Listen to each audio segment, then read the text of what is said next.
We're recording today's episode in January of 2025, and everybody's been complaining about the cold weather. And I know, to be honest with you, I'm getting a little bit of cabin fever myself.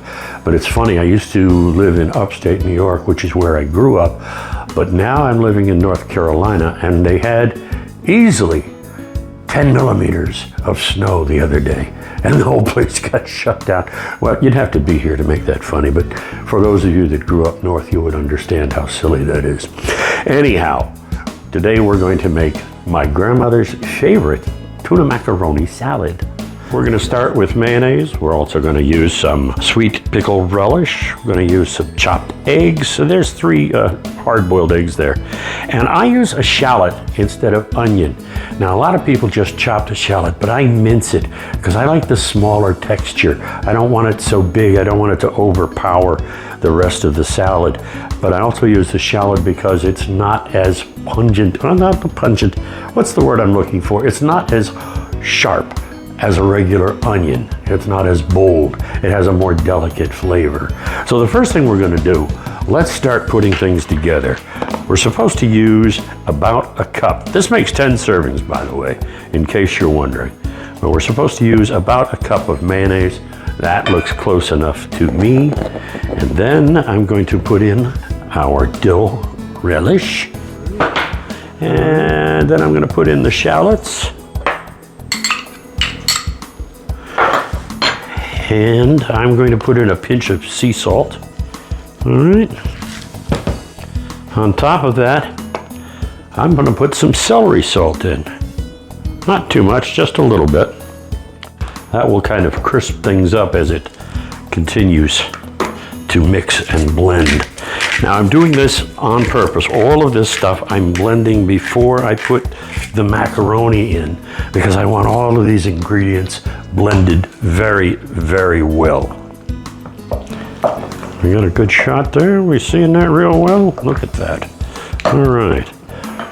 Now, I use this tuna. This has to be about the best. It's Wild Planet. A little bit more expensive, but boy, is it delicious. This is an albacore tuna, and it comes in a nice solid chunk when you get it.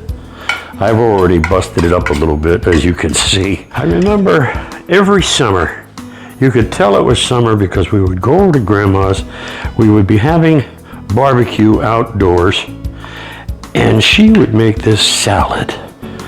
And I always loved it, and I always wound up sneaking more. Not that I really, need it anymore, but I just loved the way she made it. So I'm dedicating this to her. She lived almost to 101. I'm not saying that this is the reason, but she was around for quite a while, and she was a very great lady and a big influence on a lot of my cooking. I'm going to put in a splash of lemon juice. Not too much, just a little splash. All right, there you go. Want to make sure that all of the tuna is covered in the macaroni, or in the mayonnaise. Boy, I'm having a wonderful time trying to talk tonight. This macaroni I boiled for just 8 minutes, and then I rinsed it in cold water. Typically, I don't rinse pasta, but for this salad, I do. And I'm going to go ahead and start mixing this up. I haven't put the eggs in yet because I don't want to mangle them any more than I already have to. Okay? This is a salad that is best served cold. And that was another reason we enjoyed it in the summertime, because it was always ice cold. Grandma would pull it out of the refrigerator and we would get to dig in. Some people like to add different ingredients. Some people like to add black olives, and other people like to add peppers. Some people like to add tomato. I'm going to stick to Grandma's traditional recipe, and I'm going to just put in frozen peas. You'll notice I just took them right out of the bag, right out of the freezer, and I'm mixing them in now. You'll be able to eat this within a few minutes. This is going to help chill the salad and hurry the process up so that you can eat this salad almost right away. You could literally do this 10-15 minutes. It's ready to be eaten. If I have dill weed on hand, I like to garnish it with dill weed. I don't happen to have any today, so we're going to miss out on that. But that always makes a nice smell, and it makes a wonderful looking garnish. Okay, it is now time for, do I need to say eggs? It's time for the eggs. Okay, I'm being very careful how I do this.